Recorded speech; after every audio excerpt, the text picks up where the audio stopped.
a ton more laning power. When we get the full rune setup, expect to see something like a Scorch there as well, just to really try and mitigate the pressure that the Gnar has. Chovy going for the first strike, variation of Sylas, so trying to both maximize its burst, and it's playing into a melee matchup, so I think you get a lot more value as Peanut.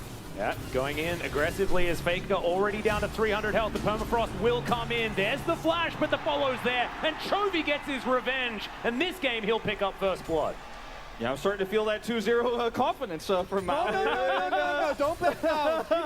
There was no analysis whatsoever. Right. It was just 2-0. So I think that when you consider also the fact that now this Sylas, who did take first strike, as you were leading into, gets a first blood under his belt, 400 extra gold, pulls Faker out of lane, gets his teleport early. This could be a disaster for how this laning phase is going to go as the Sylas gets stronger. And Chovy, he still holds onto his teleport here to get a better back. Yeah, getting an early kill and forcing the flash out of Faker. Very, very big. Also makes a possible early skirmish a lot less threatening when you don't have the point and click CC for the Renekton. As wondering as we see, yeah, the Peanut setup, because Peanut actually has been, as mentioned previously, really good about the way that he's been finding these early moments, finding these early ganks, and I haven't really talked about the end of the draft, but Sejuani, even into a Morgana, which in team fights can be very debilitating because of how slow the permafrost actually comes through and Glacial Prison lose a lot of power. When you're still in laning phase and Morgana's trying to just farm up, it's so incredibly strong. And with both the setup that you have, because you have 4 melees, everyone enables permafrost. So the reason why I have a lot of faith in Gen.G is because I think T1's never going to be actually allowed to play this game. I have a tough time seeing it. Ruler also going for the cleanse, very good defensive option into things like bindings and all the point and click CC that's available for T1. Yeah, no flash actually available here from Ruler, so definitely very committed to making sure that he can just stay in amongst the fight, understanding that positioning is key. Exchanges, do it. Exchanges like the ones we saw there with the early gank from Peanut, you know, are pretty predictable as, okay, owner.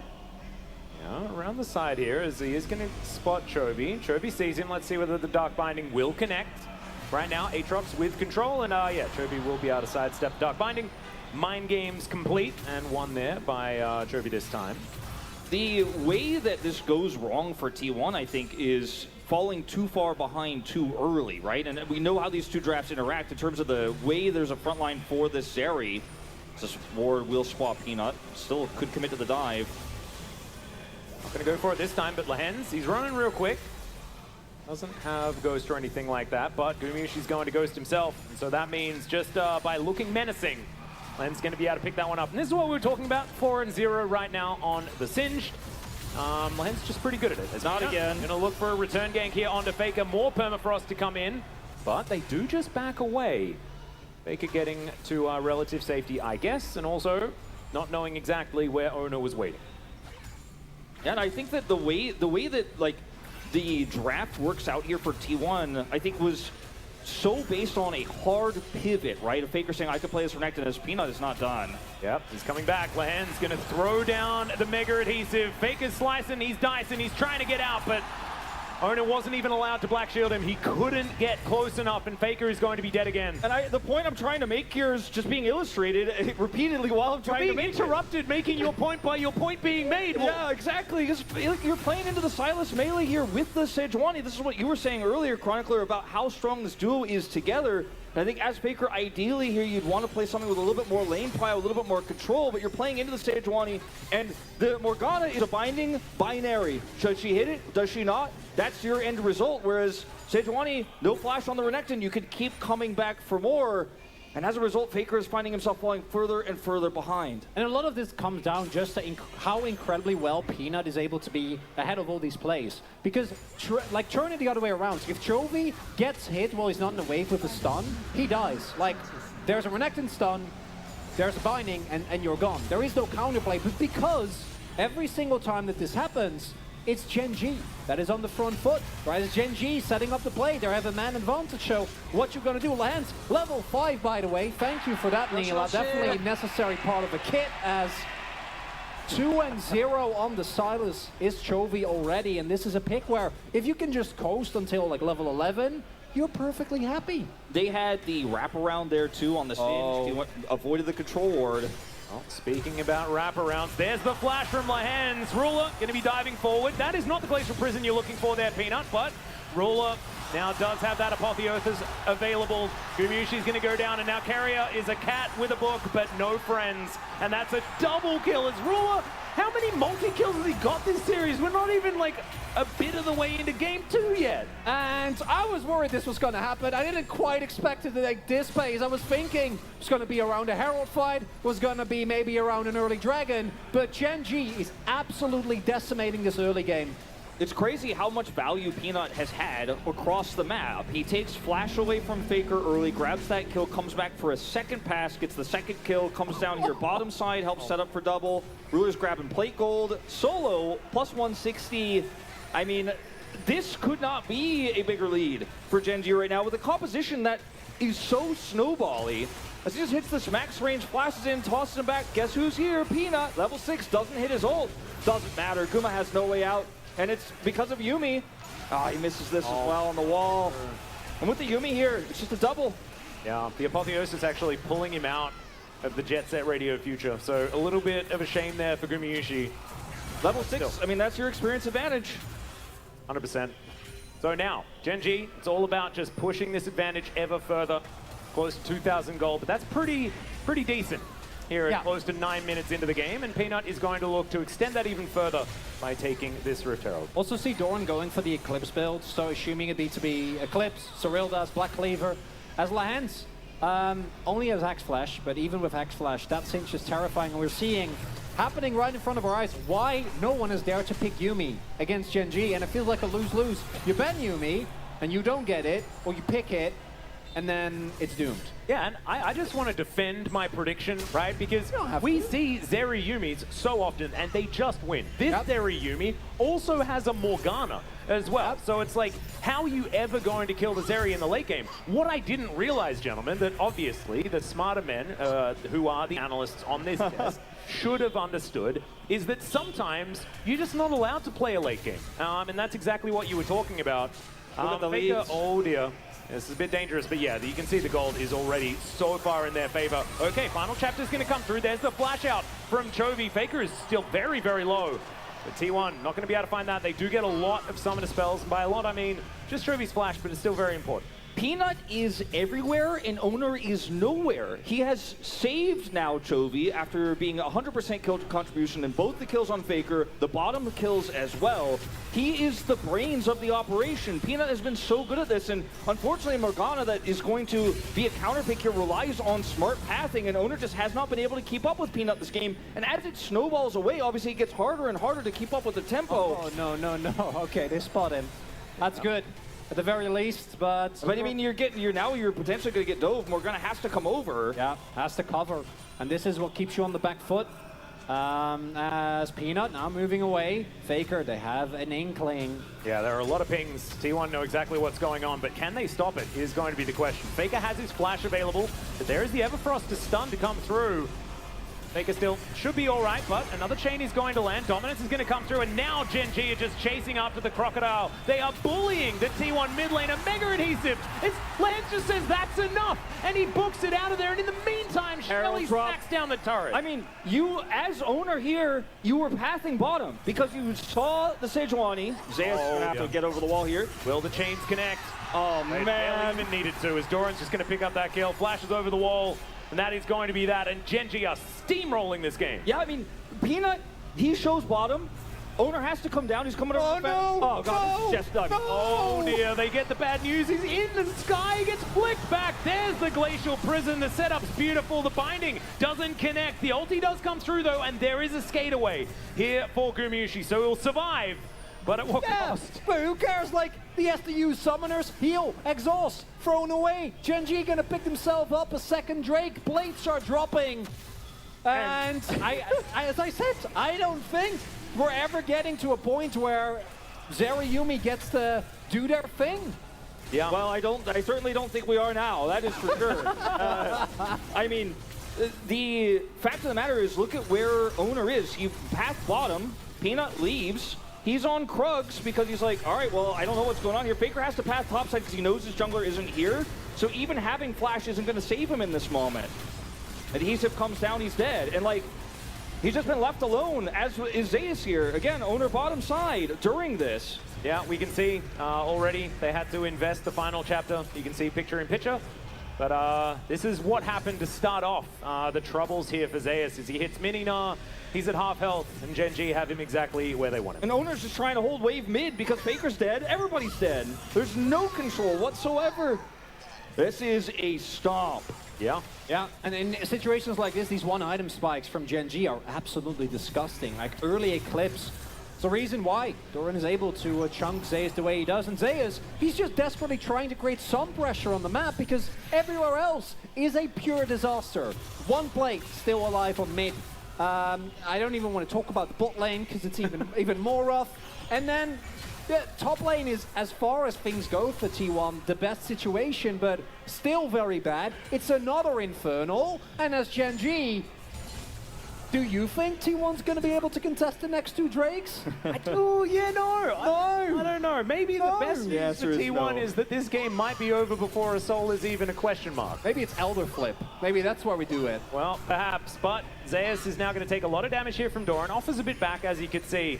As Peanut completes his Sunfire Cape. This comp is so win more when it's ahead with the advantages Ruler has in terms of experience too, plus the items, has his early Immortal Shield Bow, and like, you can't contest Drakes as T1, you can't actually make cross-map plays, you just have to hope for scaling, but as you're saying, I don't think that fight ever comes, I don't think those items ever come because Gen.G will take all the vision off, they will just keep pushing these waves in, take away the turrets, and then you can't even farm a Zeri freely. Outside of Peanut, no one on Gen.G has a title. Well, Bruler does, but not the title he really wants. A little bit more international. Yeah, and that is such a mind-blowing thing. And I personally was expecting there to be at least some form of some form of pressure, seemingly, on Gen.G coming into a match where they're so clearly the favorite after the split that they've had. But in this game number 2, I'm not feeling any pressure. I think you're feeling fine. I think you're having a great time right now. And for T1, when the game is this boomed, it is so hard to play because any of your fights, you're going to be working with such a massive item disadvantage that you need to be like 3 people up if you want it to work, but you have no vision. Look at that jungle. This is also the mental drain game. Like, this is the game where you lost game 1. It was pretty close until it wasn't, right? So we had those Zeri moments, but it was a fairly close game where we could have conversations about the state of things. Instead of watching Rift Herald spawn onto Gen.G, who have so much control, they just take it instantly. They're speedrunning this game. But you have to try to survive and bring something back. 6,000 gold down at 15 minutes in, going into a second game of the series. It's draining your mental this entire time. You're losing control of, like, can we beat them in any games? Like, we can't beat them on blue side. We had 2 blue side games in a row. Like, this is actually how teams get 3-0'd, especially with teams with young players. And, I mean, we're not trying to write the eulogy early, but it is really looking rough for T1 here. I mean, I'm down to ride it for this game, 100%. I'm not riding it for the series, but this game is looking all but over. It's a 6.5 thousand gold lead at not even 16 minutes yet into this game. We have 1 minute until Infernal Soul Point available for Gen.G. And yes, look, there is a Yuumi and a Zeri and a Morgana on the other side. Like, theoretically, if there's a way for T1 to somehow make it to 3 items on Zeri, maybe they can do it, but Doran's just flashing on top of Zeus here. Now Zeus able to offer a few boomerangs back, but still, summon a spell advantage actually for Zeus. Zeus's movement is insane there. The fact that he doesn't die, well, he might still because of the hands, but the fact that he doesn't die in that 1v1 is super impressive, but it also ties into what was my fear coming into the series. That's the one edge you have. Like, Zeus still looks great, but also... But also Doran's playing Aatrox. Yeah, I know that. And also, who cares? Like, and there's just not a lot going right. And I don't really see a conceivable way for... If this was a Cloud or an Ocean Soul, then maybe, but it's Infernal. Well, Chovy's going for a bit of a dive here. Owner in great position right now, but the turret is just going to fall down. Mega Adhesive to come through. No Black Shield was available, but Owner does have enough distance. He'll make it out I think that the problem with this draft for T1, I mean, besides the Renekton, is that the Morgana doesn't play to Owner's strengths at all. That's the first time he's been there for his team with these dives happening. He hasn't otherwise been able to match Peanut's tempo at all. There's no turret, so he doesn't end up making a big play or anything like that. But, you know, Morgana is one of those champions, not really a hands champion. Do you hit the binding? Do you press W? When you press R in the team fight, did it work? Are you not behind enough to where that actually means something? Because in this game, it absolutely does not. And Peanut has just been gapping him super hard here. He had 100% kill contribution for a majority of this game, and yeah, you can feel the brain at work here of Gen.G, how clearly they drafted this composition. Yeah, not to mention the fact that, I mean, this was clearly something that T1 had planned out, but it's also now Nah into Sylas as well, which is something that we hadn't even really thought about that much, because you see Nah for Zeus and you're like, oh, it makes sense, it's absolutely fine, but we can be critical of that pick as well, just a little bit. However, I don't even think it's going to be any kind of... oh, it doesn't matter at all. Like, it's just not relevant, even in the slightest. What I can't wait for is game 3, where Singed actually gets banned. They first pick Yumi, and Lahens pulls out the Cassiopeia to show how good grounded is. Can't wait for that one. It's the tour around grounded champions. There we go. At the top of the day, we talked about Gen.G as an organization and how historically doomed their runs have been. How many second places they've had across this entire roster, not just the org. But we have also seen teams reach a point of singularity where there just doesn't seem to be any way to deal with everything they throw at you. Damwon has done this. T1 literally did this in spring, where you can say ban X champion, but there's always more. And Gen.G to me feels like they have reached that point. They're currently up soul points, 19 minutes in, 8k gold lead. What do you do? Well, you think about game number 3. That's the answer. What you're supposed to do here. Because, like you say, 8k gold lead is absurd. Infernal Chains are going to miss. Zeus is walking the wrong direction, though, as we can see. And Chovy's going to make his way down. This is already a very difficult game, made worse here for Zeus towards the bottom side of the map, trying to create whatever pressure he can. And Peanut, top of the morning to the bottom lane there, as he did say hello. And Ruler is just happily farming, yeah, past the mid-outer turret of T1. And this is a draft for T1 that was very much flexed around the Renekton. That's why they were able to make this happen, but it was still so high variance, and Gen.G still have that R5 counter pick, and you've already got the Sylas into this. I think the draft is the big issue for T1. I think the potential was there, absolutely, but Owner was not, and Peanut made huge impact in the early game, and then Gen.G just ran with it because this comp couldn't be more snowbally, and they forced those advantages, and I think the risk T1 took is unfortunate. They lose this game, but can they recover mentally after this one is my big question, even if the draft is better in game 3. Gen.G, the team that historically has let down many a fan at a crucial point in time, is currently on a trajectory to perfect game T1. They have lost nothing. No kills, no heralds, no dragons, no turrets. Oh my goodness. I know! Yep. It's one of those things. In a finals. Yeah. This is crazy. And you think about it in the context of Ruler never winning a domestic final somehow. Chovy, so many times being second place. So many times second place to Faker as well as Peanut. Possibly caught out. Goodbye. Perfect game as the Wallop will connect. And that is Gumayusi picking up a kill here for T1. And I said it was okay to write the eulogy. Maybe? No, it's probably still okay to write it. But not the perfect game anymore. That's a death on the record books. You had to caster curse it, didn't you, Chronicle? Unbelievable. Get as many games as possible, Wolf. Okay, so we commentators, we have one power, and that is the ability to curse. And I think that it was the right thing. I would like to apologize personally. Why did Peanut die? Because he greeted for chickens. He greeted for chickens, and Zeus actually plays this perfectly with his Narbar. Drags him back, the rest of the team springs into action. Very quick reaction there, and unfortunately Peanut doesn't flash fast enough to escape. Greets for chickens, he's dead. And you know what, considering the game state, probably rather save it. The flash regardless. Ooh. Another ulti to come through here as World Ender comes down. There's the teleport in. Oh my goodness, that third Q is just insane. Chovy's going to make his way down as well. Everfrost is going to slow up Faker, and Doran still wants to kill his lane opposition, and Faker is going to kill him for it. Gen.G, they do manage to trade back, but any even trade is actually much better for T1 right now. I mean, they block any rotation down. They're going to push this further. They're going to grab a turret from this. And, I mean, that's not even Gore Drinker Aatrox. It's still so difficult to kill. That's the point, and Peanut can throw his ultimate there. I don't think Gen.G care at all. They're going to get the soul coming up very soon. That's all they care about. And they now have a summoner's advantage, can just park Doran with Chovy in the side lane, apply pressure, and as long as they get this soul, you know, despite some people getting caught out twice in a row now, Doran had flash and stopwatch. Well, there's the ulti. They catch him before he can even press the black shield button, and that is the jungler dead. That means free soul here for Gen.G, and they'll make their way over and start that one now. I mean, it doesn't get freer than this. And Baron is up.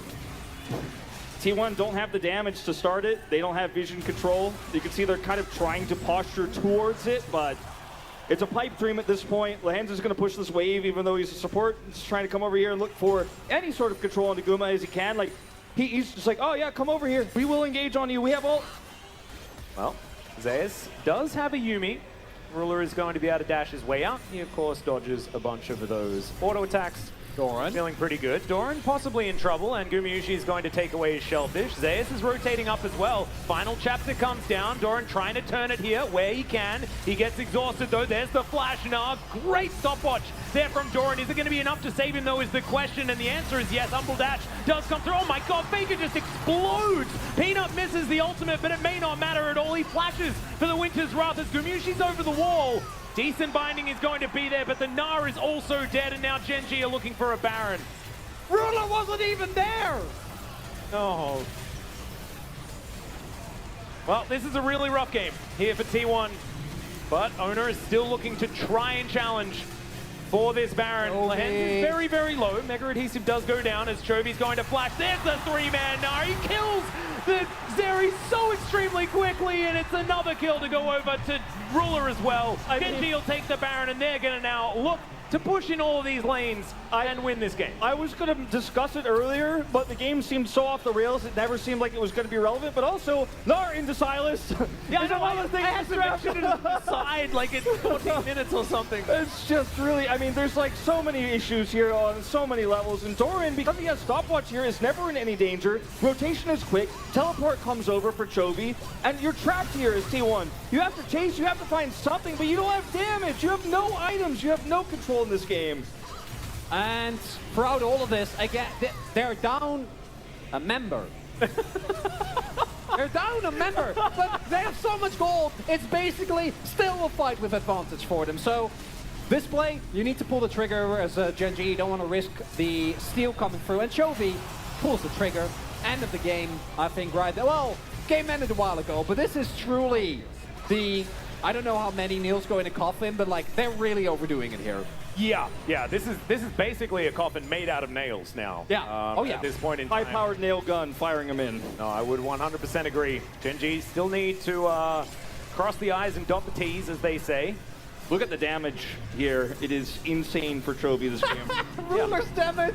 Yeah, Ruler just, I mean, he managed to get that one kill, therefore, but he hasn't necessarily been the important point. He pressed R, that's what this champ does. 1.7k. He's outranged, okay? He's just there as an R button. Well, speaking of R buttons, Peanut's going to throw his into the nether. Gumayushi not going to get thrown back. Definitely important, but these Nexus turrets are going down. Owner immediately diving forward. Soul Shackles at the ready, but it doesn't really do anything. Chovy throws out the chains, doesn't quite connect them, is now T1. I mean, they've got a naked Nexus, you got to go for something, but the wallets are so heavy here from Gen.G. The explosion of damage as well, and there is the Nexus going down for the second time, and Gen.G have match point in the 2022 Summer Final.